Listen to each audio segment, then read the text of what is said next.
up with the idea. College. And all the neighbors would come together. Henry says, I need someone to walk through this. I have an idea. Stuffed animals. He would laugh when I would do Shakespeare or something. Kind of got to that place. We finished the scene.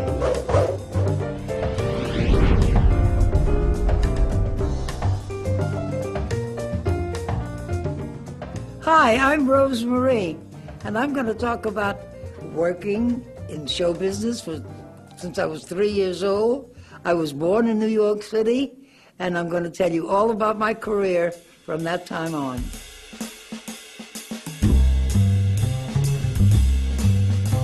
Well, I started in show business when I was 3 years old. I won an amateur contest that my mother's neighbors entered me into. Now, I'm about 3 or 4 years old, and I sound like I sound today. Same voice, same depth of voice. And I sang, in this amateur contest, I sang, "What can I say, dear, after I say I'm sorry?"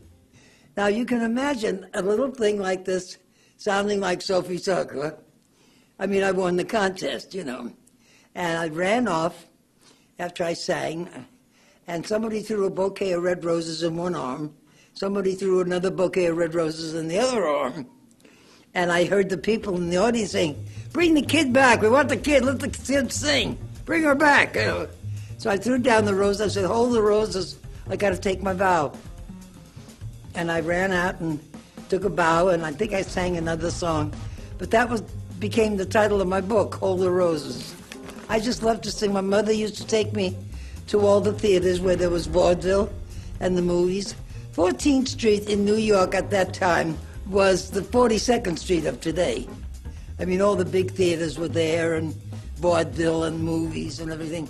And she used to take me to go see the shows, and I used to come home and imitate everybody and sing like crazy. And the neighbors, we lived in a railroad flat in New York. I was born in New York.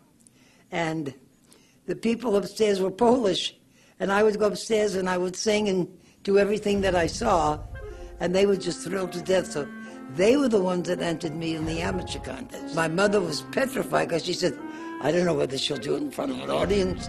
I don't know what she'll do, you know." They said, "Don't worry, she'll be fine." So they bought my dress, a beautiful little brocaded dress, this big, and brocaded Mary Janes, which are now in the Smithsonian Institute. They took all that, and I went on stage and I sang and I won.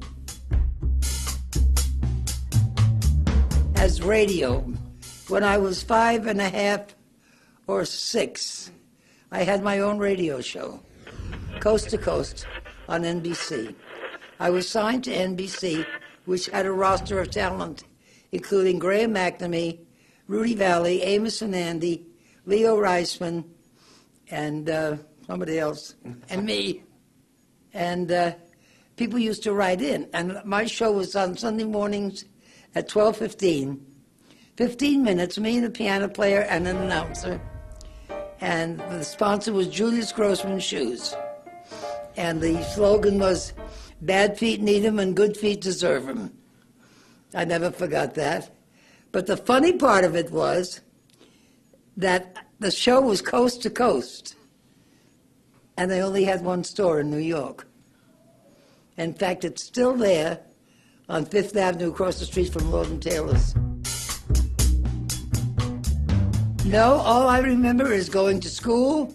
I went to professional children's school, which was on 60th, I think.